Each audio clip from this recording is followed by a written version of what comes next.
రెండవ వర్తమానంలోకి వెళ్దాము. కొంచెం నా వైపు చూడాలి. ఉదయకాలము ఆరాధన వర్తమానంలో ఒక ముగ్గురు వ్యక్తుల గురించి చెప్పాను. ఎవరన్నా? శద్రకు, మేషకు. ఏం చేశారు వాళ్ళు? ఏం చేశారు?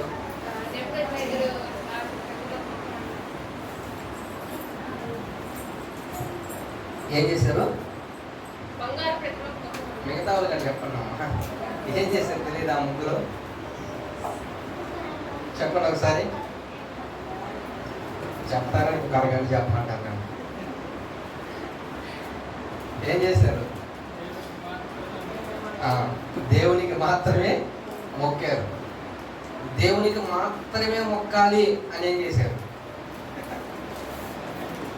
నిర్ణయం తీసుకున్నారు. ఒక కమిట్మెంట్తో ఉన్నారు. దేవుని కొరకు నిలబడ్డారు. దేవుని కొరకు ఒక స్టాండ్ తీసుకొని నిలబడ్డారు. వాళ్ళు చచ్చినా పర్లేదు, ప్రాణం పోయినా పర్లేదు. దానియేలు గ్రంథము మరొకసారి చదువుదాం అదే అంశాన్ని. దానియేలు గ్రంథము 3వ అధ్యాయము 16 నుంచి మనం చూద్దాం. మనం చదువుతాము ఫాస్ట్గా, టైం లేదు. షద్రకును, మేషకును, అబేద్నెగోయు రాజుతో ఇలాగూ చెప్పిరి, నెబుకద్నెజరు, ఇందుని గురించి నీకు ప్రత్యుత్తరం ఇవ్వాలన్న చింత మాకు లేదు. మేము సేవించుచున్న దేవుడు మండుచున్న వేడిమి గల ఈ అగ్నిగుండములో నుండి మమ్మల్ని తప్పించి రక్షించుటకు సమర్థుడు. మరియు నీ వశమున పడకుండా ఆయన మమ్మల్ని రక్షించును. ఒకవేళ ఆయన రక్షింపకపోయినను రాజా, నీ దేవతలను మేము పూజింపమనియు నీవు నిలువబెట్టించిన బంగారు ప్రతిమకు మొక్కమని నమస్కరించమనియు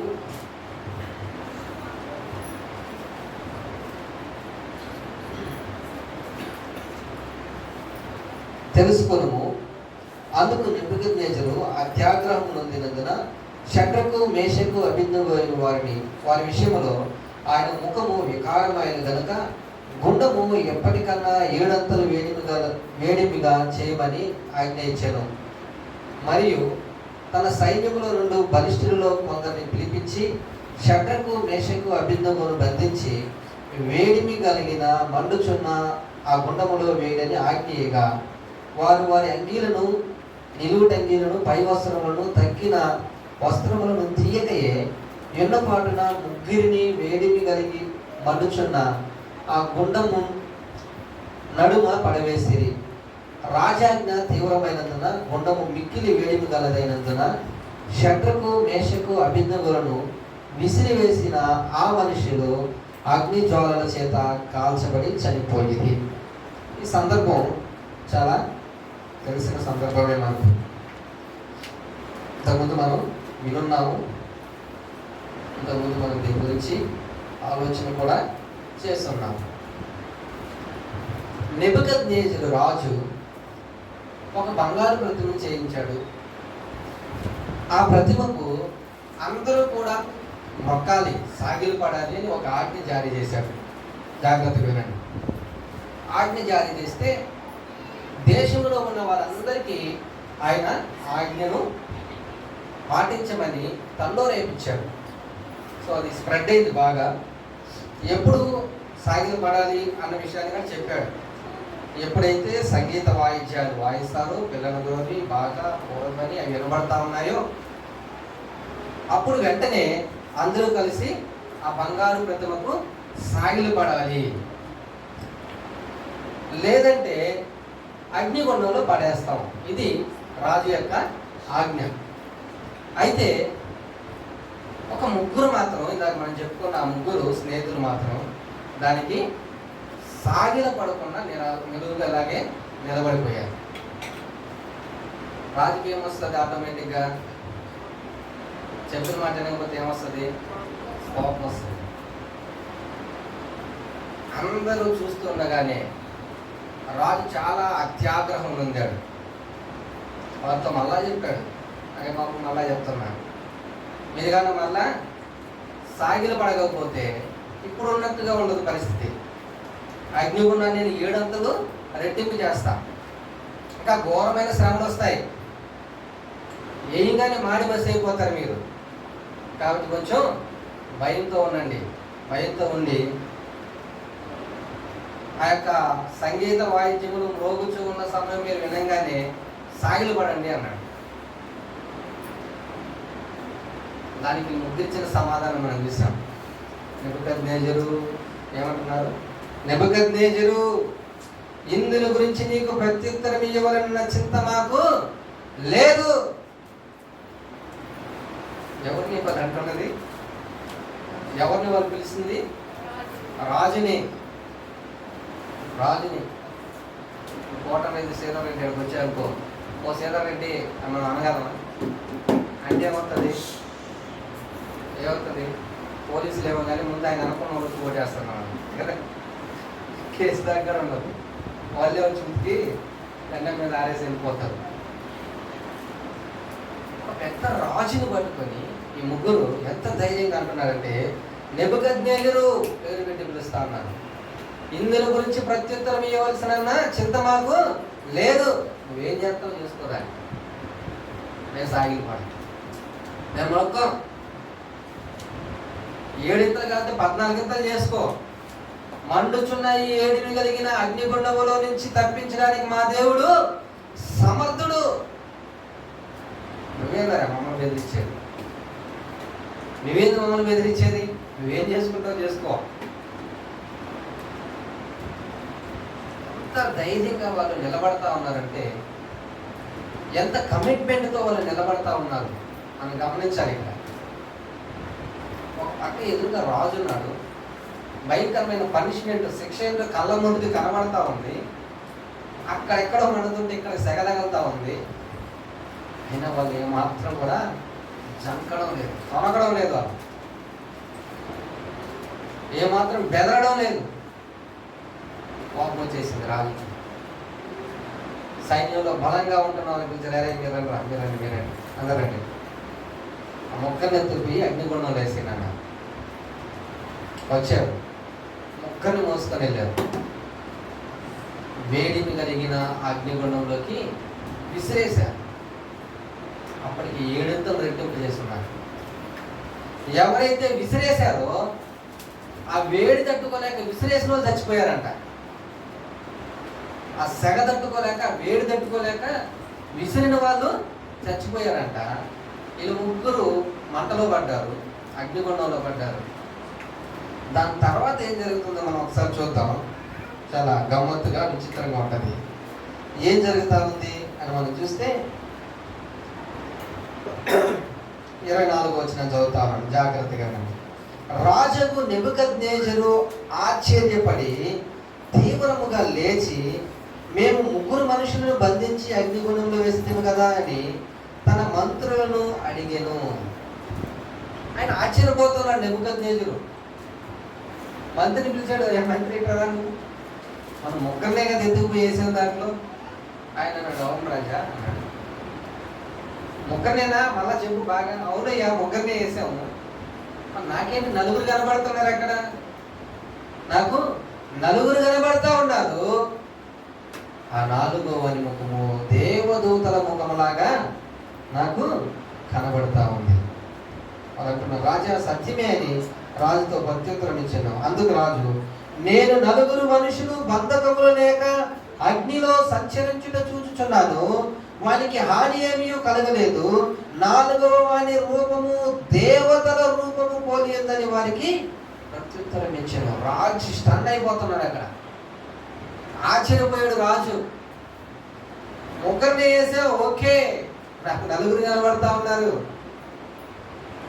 పైగా వాళ్ళకి ఏం కావట్లేదు, వాళ్ళకి ఏ హాని కలగలేదు. వాళ్ళు ఏదో జనకాలు ఆడుతున్నట్టున్నారు ఆ మంటల్లో. 4 మనుషులు అక్కడ తిరుగుతూ ఉండడం నాకు కనబడతా ఉంది. 4వ వాని రూపము దేవతల రూపమును పోలి ఉన్నది. ప్రియమైన సహోదరుడా, సహోదరి, మనం అర్థం చేసుకోవాల్సిన అంశం, దేవుని కొరకు మనం నిలబడితే ఆయన మన కొరకు నిలబడతాడు. దేవుని కొరకు మనం ఒక స్టాండ్ తీసుకోగలిగితే, అది ఎలాంటి సిచ్యువేషన్ అయినా సరే దేవుడు నీ కొరకు నా కొరకు వెతుక్కుంటూ వస్తాడు ఆ ప్రదేశానికి, ఆ స్థలానికి, ఆ పరిస్థితికి. ఈ రోజుల్లో చాలా విషయాల గురించి క్రైస్తవ సమాజానికి భయాలు ఉన్నాయి. చాలా పరిస్థితులను బట్టి క్రైస్తవ సమాజము కొంత ఇబ్బంది ఎదుర్కొంటుందేమోనన్న ఆలోచన అందరికీ ఉంది. చాలా పరిస్థితులు మారుతూ ఉన్నాయి. ఎక్కడ చూసినా వ్యతిరేకతలు ఉన్నాయి, ఎక్కడ చూసినా శ్రమలు ఉన్నాయి, ఎక్కడ చూసినా అవమానాలు ఉన్నాయి, నిందలు ఉన్నాయి. ఎప్పుడు ఎవరు ఏం చేస్తారో తెలియని పరిస్థితుల్లో ఉంటున్నాం. అయితే ఈ సందర్భంలో నేను చెప్పబోతున్న మాట ఏంటంటే, అది ఎలాంటి పరిస్థితి అయినా సరే దేవుని కొరకు మనం నిలబడగలిగితే, దేవుని కొరకు ధీటుగా మనం నిలబడగలిగితే దేవుడు మనకు ముందుగా నిలబడతాడు. భయపడాల్సిన అవసరం లేదు, కలత చెందాల్సిన అవసరం లేదు, కంగారు పడాల్సిన అవసరం లేదు. ఎట్టి పరిస్థితుల్లో కూడా దేవుడు మన చేయి విడువడు అన్న విశ్వాసముతో దృఢంగా స్థిరంగా మనము నిలబడవలసిన వారంగా ఉంటా ఉన్నాం. చూడండి, షడ్రకు మేషకు అభివృద్ధి ఎలా నిలబడ్డారు? వదిలేశాడు దేవుడు వాళ్ళని. అదే అనేక రకాలైన పరిస్థితులు మన వ్యక్తిగత జీవితం మీద ప్రభావం చూపిస్తే చూపించును గాక, అనేక రకాలైన పరిస్థితులు మన కుటుంబాలలో నానా రకాలైన అలర్లకు లేకపోతే గందరగోళానికి గురి చేస్తే చేయను గాక. కానీ మనం ఎలా ఉండాలి? స్థిరంగా ఉండాలి, స్థిరంగా నిలబడగలగాలి. ఎన్నొచ్చినా సరే నా దేవుడు నన్ను తప్పించగలిగే సామర్థ్యత కలిగిన వాడు. నేను తొనకను బెనకను, నేను కదలను, నేను పడను. ప్రియమైన సహోదరుడా, ఇది గొప్ప తీర్మానం కలిగిన వారంగా మనం ఉండాలి. మధ్యాహ్న కాల సమయంలో దేవుడు నీతో నాతో మాట్లాడుతున్న మాట ఏంటంటే, మనం ఎంత స్ట్రాంగ్గా నిలబడగలుగుతామో ఆలోచన చేయాలి. వ్యక్తులను చూసి భయపడుతున్నామా? వ్యవస్థను చూసి భయపడుతున్నామా? ప్రభుత్వాలను చూసి భయపడుతున్నామా? లేకపోతే ఎక్కువ దాన్ని చూసేమన్నా మనం భయపడుతున్నామా? దేవుని నామాన్ని మహిమపరచడానికి, దేవుని నామాన్ని చాటడానికి, ఆయన ప్రేమను ప్రకటించడానికి ఏ విషయంలో మనం భయపడి వెనకడిగేస్తున్నామో దాన్ని ఒకసారి మనం గుర్తిరిగి సరి చేసుకోవాల్సిన అవసరం ఉంది. ఎలాంటి పరిస్థితులు ఎదురైనా సరే నా దేవుడు నన్ను నడిపించగలడు అన్న విశ్వాసంతో మనం అడుగు ముందుకేస్తున్నామో, భయపడి వెనక్కి అడిగేస్తున్నామో ఒకసారి మనం ఆలోచించాలి. ఆయన కోసం మనం నిలబడితే నీకు ముందుగా నిలబడ్డాక ఆయన సిద్ధంగా ఉన్నాడు. ఇంకొక మాట నేను చెప్పడానికి ఇష్టపడతా ఉన్నా. దానియేలు గ్రంథము 6వ అధ్యాయం 22వ వచనం. ఫాస్ట్ గా. నేను నా దేవుని దృష్టికి నిర్దోషిగా కనబడితిని గనుక ఆయన తన దూతను పంపించి సింహములు నాకు ఏ హానియు చేయకుండా వాటి నోళ్ళను మోయించెను. ఎవరి గురించి? దానియేలు అంటా ఉన్నాడు. దానియేలుకి ఏమైందయ్యా? ఆయన గారు నిలబడ్డాడండి. ఆయన గారు నిలబడ్డాడు. ఇదిగో రాజులు తప్ప ఇంకే దేవుడికి ఎవరికి కూడా ప్రార్థించకూడదు, విజ్ఞాపన చేయకూడదు. ఒకవేళ ఎవరైనా అలాగ చేసినట్లయితే సింహాల బోనులో వేస్తామని ఆజ్ఞ వచ్చిన తర్వాత కూడా జంకలేదు, భయపడలేదు, ఆగలేదు, నిలబడ్డాడు. నేను నా దేవునితో సహవాసం చేయకుండా నేను ఉండలేను. అంతటి గొప్ప నిర్ణయం తీసుకున్నాడు, అంత స్టాండ్ తీసుకున్నాడు. చచ్చినా పర్లేదు, నేను ఆయనతో సమయం గడపాల్సిందే అని నిర్ణయించుకున్నాడు. ఏం చేశాడు దేవుడు? ఆశ్చర్యపోయేటట్లుగా సింహాల నోలను మూసివేశాడు. వదిలేశాడా దానియేలుని? దానియేలుని వదిలేశాడా? లేదు. ఆకలి మీద ఉన్నాయి సింహాలే. ఎప్పుడైతే ఫోన్లో పడతారో నెట్ నెలలున్న నవ్వులు మింగేసే పరిస్థితి. కానీ అలాంటి భయంకరమైన సింహాల నోళ్ళను కూడా దేవుడు మూసివేశాడు. దానియేలు ఒక స్టాండ్ తీసుకొని నిలబడ్డాడు. నేను ఆయనతో సహవాసం చేయాల్సిందే, ఆయన సన్నిధిలో నేను గడపాల్సిందే, ఆయనతో మాట్లాడకుండా నేను ఉండలేను, ఆయనతో మాట్లాడకుండా నేను ఉన్నానంటే చచ్చినట్టే అనుకున్నాడు. ఆయన అనుకున్నాడు, చనిపోయినా పర్లేదు, నా దేవుడు నేను వదలను. ఈ రోజుల్లో చాలా చిన్న చిన్న వాటికి చిన్న చిన్న కారణాలు చెప్పి దేవుని సన్నిధిని అనుభవించలేకుండా దేవునికి దూరం అయిపోతున్న ప్రజలు అనేక మంది. పేరుకి దేవుడు పెట్టలే, పేరుకి విశ్వాసులే, క్రైస్తవులే, కానీ ఏ కారణం దొరకదా దేవుని సన్నిధిలోంచి పక్క వెళ్ళిపోదామని ఎదుగుతున్న వాళ్ళు చాలా మంది కనబడుతున్నారు. ఏ కారణం దొరికితే ఈరోజు నేను దేవుని సహవాసం నుంచి బయటికి వెళ్ళిపోవాలని ఎతికే వాళ్ళు చాలా మంది కనబడతా ఉన్నారు. చాలా క్లిష్టమైన పరిస్థితుల్లో కూడా దానియేలు నిలబడ్డాడు కాబట్టి ఒక గొప్ప విజయాన్ని ఆయన చూడగలుగుతా ఉన్నాడు. ఒక గొప్ప ఆశ్చర్యమైన కార్యాన్ని అక్కడ చూడగలుగుతా ఉన్నాడు. ఇంకొక అంశం త్వరగా 1 సమూయేలు గ్రంథము 17వ అధ్యాయము, 1 సమూయేలు 17:49 చదువుదాం.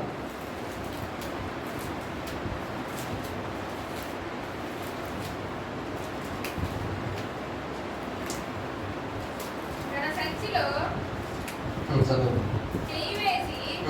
అందులో నుండి రాయి ఒకటి తీసి వడిసెలతో విసిరి ఆ ఫిలిష్తీయుని ఎదుట కొట్టెను. ఆ రాయి వాడిని ఎదుట చచ్చినందున వాడు నేలను కొల్లబడెను. దావీదు చాలు సందర్భాన్ని నేను చెప్తా ఉన్నాను. ఎవరి గురించి రాయబడుతున్న సందర్భం ఇది? దావీదు గొలియాతుల గురించి రాయబడుతున్న సందర్భం. ఏమైంది? ఒక ఫిలిష్తీయుడు దేవుని ప్రజల మధ్యకు వచ్చి సవాల్ చేస్తా ఉన్నాడు. అరే, మీలో ఎవరైనా సరే నన్ను ఓడించగలిగేవాడు ఎవరైనా ఉన్నాడా?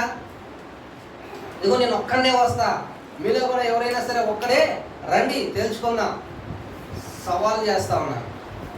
దేవుని నామాన్ని దూషించేటట్లుగా, దేవుని నామాన్ని ఎగతాళి చేసేటట్లుగా, దేవుని ప్రజల మీద సవాలు చేస్తూ దేవుణ్ణి కించపరుస్తూ ఉంటున్న ఆ యొక్క గొలియాతును చూసి అందరూ భయపడి పరుగులు తీస్తూ ఉన్నారు. అతని భారీ కాయం అలా ఉంది, అతని ఆకారం అలా ఉంది, ఎవరైనా సరే భయపడాల్సిందే. అయితే అప్పుడే అక్కడికి వచ్చాడండి, చాలా చిన్నవాడు దావీదు. చూశాడు గొలియాతుని, రోషం కలిగిన దేవుని బిడ్డగా సహించలేకపోతా ఉన్నాడు, ఓర్వలేకపోతా ఉన్నాడు, తట్టుకోలేకపోతా ఉన్నాడు. ఆఫ్టర్ ఆల్ సున్నతి లేని ఫిలిష్తీయుడేంటి, సర్వాధికారి అయిన దేవుని ప్రజలమైన మమ్మల్ని దూషించడం ఏంటి, నా దేవుని నామాన్ని అవమానపరచడం ఏంటి? ఏమంటున్నాడు చూద్దామా? 26వ వచనం చూద్దాం. నేను చదువుతా ఉన్నాను. దావీదు జీవము గల దేవుని సైన్యములను తిరస్కరించుటకు ఈ సున్నతి లేని ఫిలిష్తీయుడు ఎంతటి వాడు? అసలు ఎవడు వీడు అసలు ఆఫ్టర్ ఆల్ నత్తికీడు. దేవుని ప్రజలమైన మమ్మలను, మా దేవుణ్ణి దూషించడానికి వీడు ఏ పాటి వాడు? అసలు రోషం వచ్చింది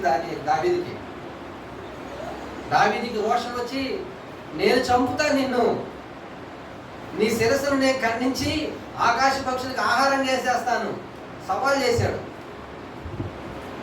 సౌలు దగ్గరికి తీసుకెళ్ళాడు. అయ్యా, నువ్వు చిన్నపిల్లోడు నాయన, నువ్వు పోరాడలేవంటే, లేదు నేను అరణ్యంలో బహు క్రూర మృగాల్ని చంపిన వాడిని, నేను, నా దేవుడు నాకు తోడుగా ఉంటాడు, నన్ను వదలండి వాడి మీదకి అన్నాడు. సరే పో, ఇదిగో ఈ శిరస్త్రాణము, ఈ డాలు, ఈ కత్తి తీసుకో. లేదు ఇవి కాదు, నా దేవుడు వాడిని ఏ రీతిగా నా చేతికి అప్పగిస్తారో మీరే చూస్తారు. వెళ్ళాడు, రాళ్ళు ఎదుర్కొన్నాడు, పోలీసులు ఒకటి చేతితో పట్టుకున్నాడు. వెళ్ళి ఒకే దెబ్బకి గొలియాతుని కొట్టి చంపాడు. అందరూ పరుగులు తీస్తూ ఉంటే దావీదు నిలబడ్డాడు, ధైర్యంగా రోషం కలిగిన వాడిగా నిలబడ్డాడు. దేవుని బిడ్డగా నిలబడ్డాడు. ఎదుటిది ఎలాంటి భయంకరమైన సమస్య అయినా కావచ్చు, ఎలాంటి అపాయకరమైన పరిస్థితి అయినా కావచ్చు, ఎదుటివాడు ఎలాంటి వాడైనా కావచ్చు, దావీదు అసలు భయపడలేదు. మరి నువ్వు నేను భయపడచ్చా? అందరూ అనుకున్నారు, వీడేం చేస్తాడు గొలియాతుని, అయ్యో వీడేం చేయలేడు, అనవసరంగా చచ్చిపోతాడు గొలియాతు చేతులు అనుకున్నారు. కానీ దేవుడు గొలియాతుని దావీదు చేతికి అప్పగించేశాడు. ఒకే దెబ్బతో కొట్టి చంపి వాడి గద్దెతోనే వాడి తలని తెగ నరికాడు. ప్రియమైన సహోదరుడా, సహోదరి, ఒకవేళ అనేక రకాలైన సవాళ్ళు మనకు ఎదురు పడతా ఉన్నప్పుడు భయపడి పారిపోయే వాళ్ళగా మనం ఉండకుండా ఎలా ఉండాలి? దావీదు వలె, రోషం కలిగిన దేవుని బిడ్డ వలె, నా దేవుడు ఈ భయంకరమైన సవాళ్ళ నుంచి నాకు విజయాన్ని ఇవ్వబోతున్నాడన్న నమ్మకంతో, విశ్వాసంతో నువ్వు నిలబడగలిగినట్లయితే జయాన్ని ఇస్తాడు. ఆయన విజయాన్ని అనుగ్రహిస్తాడు. ఎంత మాత్రం కూడా దేవుడు మన చేతిని విడిచిపెట్టడు.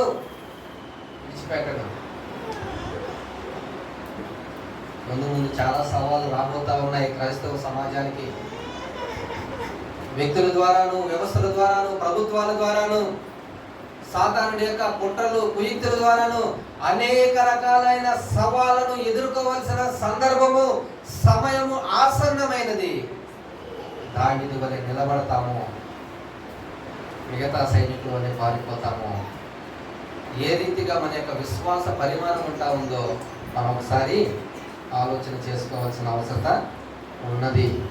ఇంకొక మాట, మొదటి రాజుల గ్రంథము 18వ అధ్యాయము, మొదటి రాజుల గ్రంథం 18వ అధ్యాయం 37-38 వచ్చిన చూద్దాం.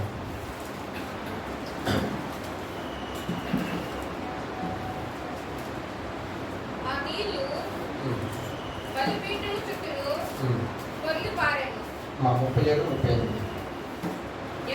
యెహోవా నా ప్రార్థన ఆలకించుము, యెహోవైన నీవే దేవుడవై ఉన్నావనియు నీవు వారి హృదయములను నీ తట్టుకు తిరగజేయుదువనియు ఈ జనులకు తెలియనట్లుగా నా ప్రార్థన అంగీకరించుము.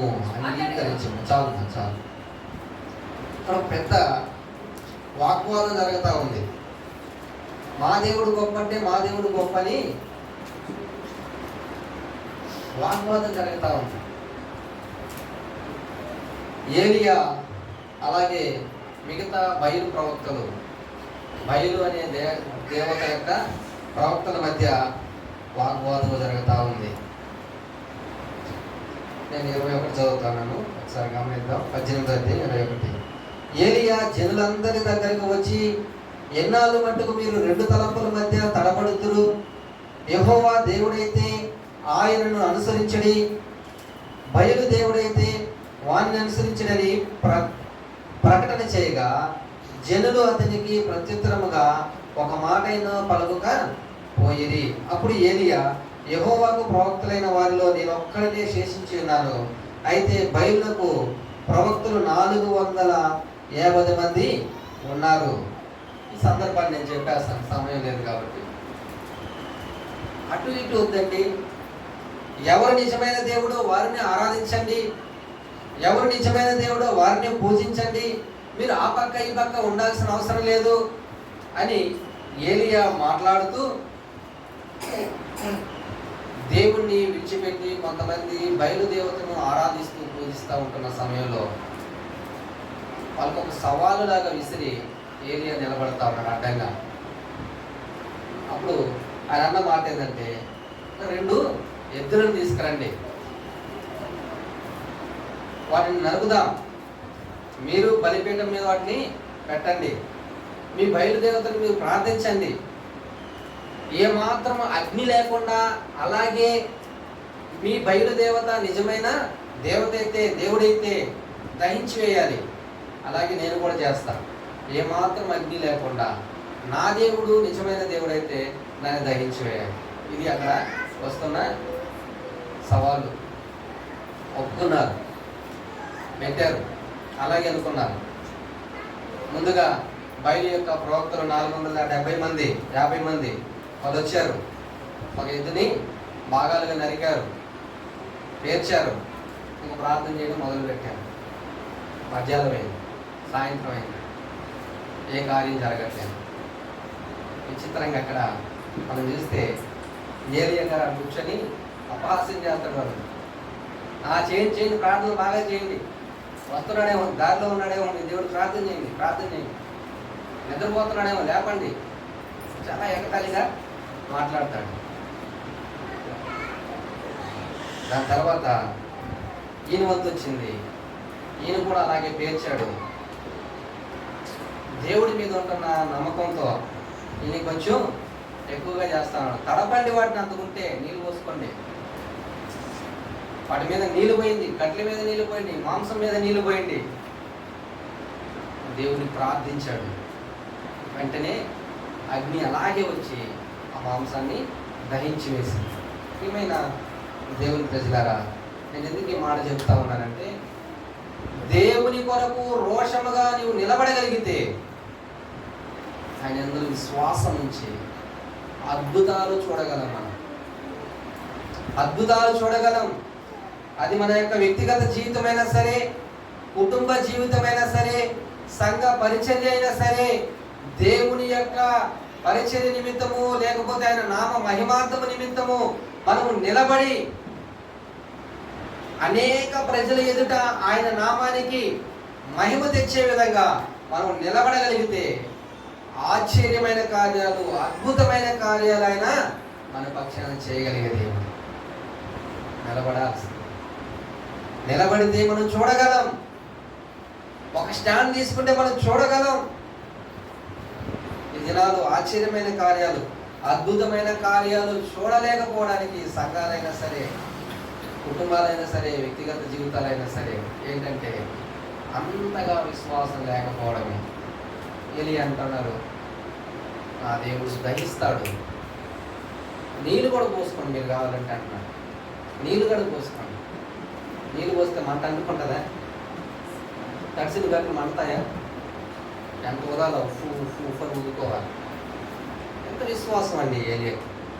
నీళ్ళు పోయండి, కుమ్మరించని నీళ్ళు మాంసం మీద పోయండి, కట్ల మీద పోసుకోండి. పోసుకున్నా కానీ సరే ప్రార్థించిన వెంటనే దేవుడు అలాగే అగ్నిని రప్పించి దహింపజేశాడు.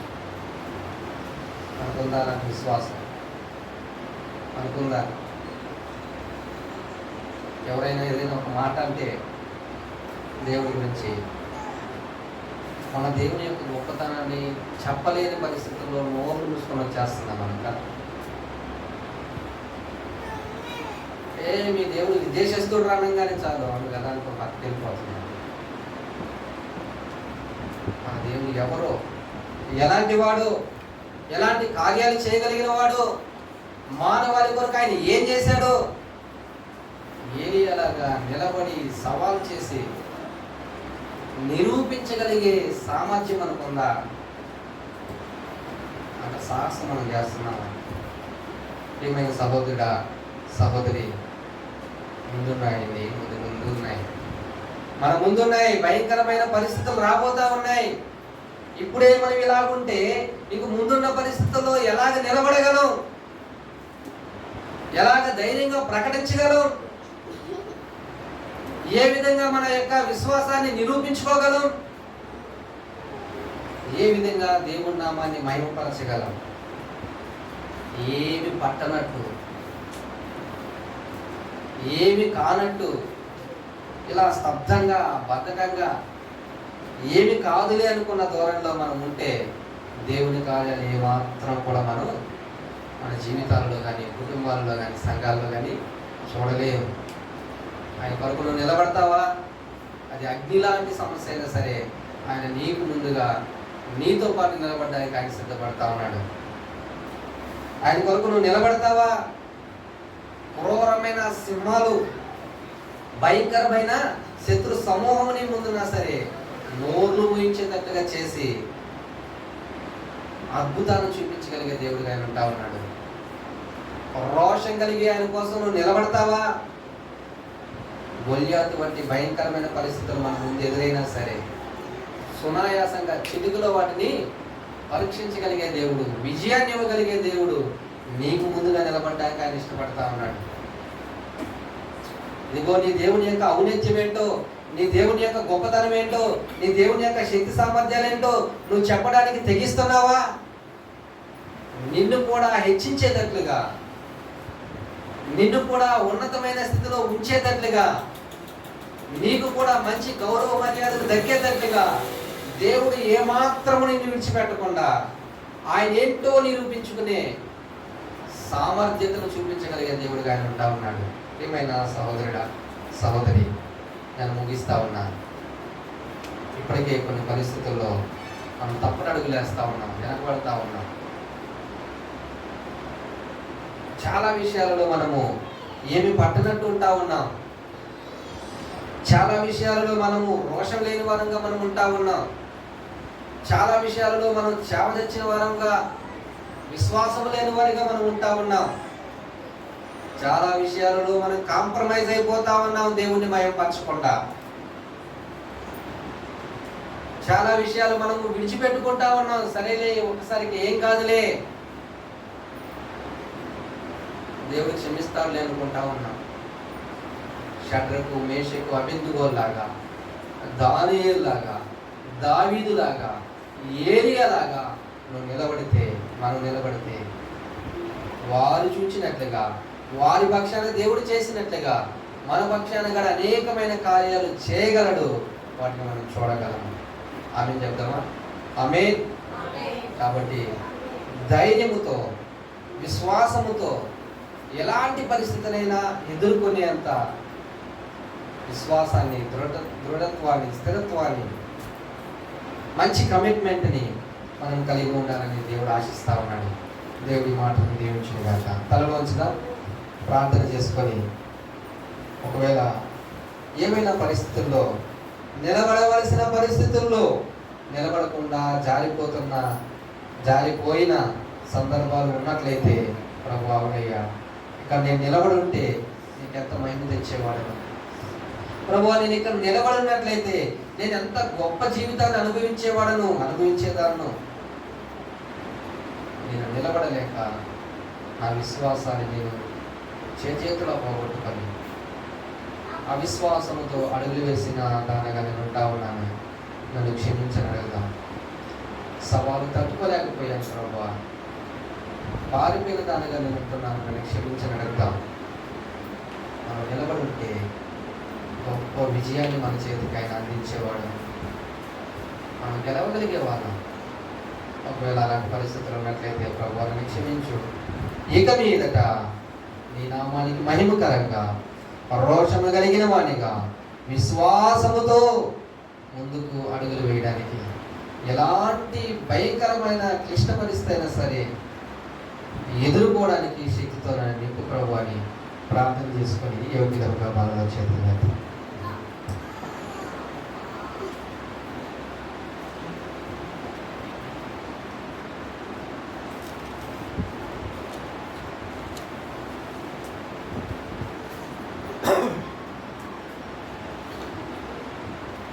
ప్రభు అయిన యేసు తన అప్పగింపబడిన రాత్రి ఒక రొట్టెని ఎత్తుకొని కృతజ్ఞతాస్తుతులు చెల్లించి